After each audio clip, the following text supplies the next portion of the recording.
Joanie Mainville, ancienne athlète en cyclisme sur route, et Marc Bérubé de Coaching Financier Trek. Dites-moi, qu'est-ce que vous faites ici ce soir à la soirée de RAE de la FAQ? Bien, on m'a invitée, j'étais super contente. Puis, dans le fond, moi, je suis en transition en ce moment. Puis, je suis en train d'étudier le CFA. Puis, on rencontre des entrepreneurs.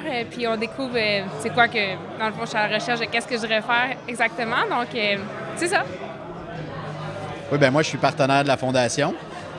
Puis, quand on m'a invité ici, je trouvais ça vraiment intéressant parce que une des qualités premières des gens qui travaillent chez nous, chez Coaching Financier Trek, bien, c'est des qualités qui se retrouvent beaucoup chez les athlètes. Puis, pour les aider dans leur transition, ceux qui ont un petit peu comme Joël, peut-être, le côté finance un petit peu plus approfondi, si on veut, bien, ça peut être intéressant comme carrière après, là.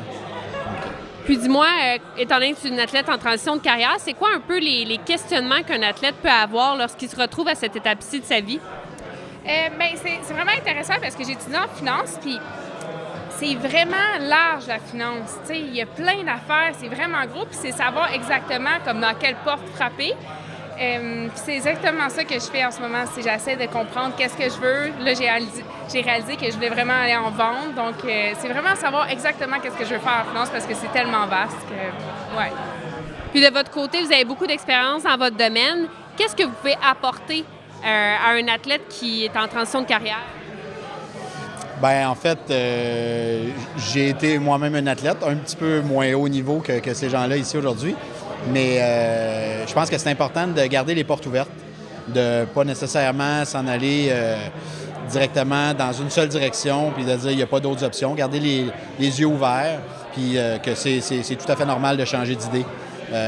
Souvent, les athlètes vont avoir un seul sport, vont focusser dans un sport, puis il ne faut peut-être pas nécessairement ramener ça au marché du travail. C'est important d'être focus dans ses objectifs, mais si on a un métier où on n'est pas à l'aise, on ne se sent pas bien, bien, il n'y a pas de mal à changer.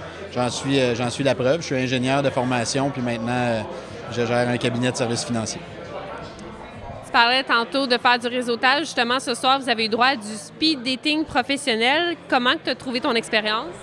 Bien, pour être honnête, c'est la première fois que je faisais ça, mais je trouvais ça super intéressant, mais ça va super rapidement, fait que faut vraiment être efficace, là, ça, c'est vraiment pas longtemps. Mais je trouve qu'on découvre vraiment plein d'affaires que j'aurais pas su avant d'être ici, là. Et de votre côté, est-ce qu'il y a une rencontre qui vous aurait peut-être marqué ou une conversation où vous avez beaucoup appris? Bien, j'ai appris pas mal de toutes les conversations. Pour vrai, c'était du speed dating où les gens nous posaient des questions sur notre carrière, mais il y a des gens qui sont déjà bien en route vers leur carrière, qui étudient en médecine, en pharmacie. Bon, c'est sûr qu'avec Joël, étant donné la finance, bien, on a eu une discussion un petit peu plus approfondie, mais je me suis rendu compte où je me suis pris à moi poser beaucoup plus de questions à ces jeunes-là pour savoir le parcours sportif qu'il y avait eu et tout. Donc, j'en ressors grandi. Parfait. Bien, merci beaucoup à vous deux et bonne soirée.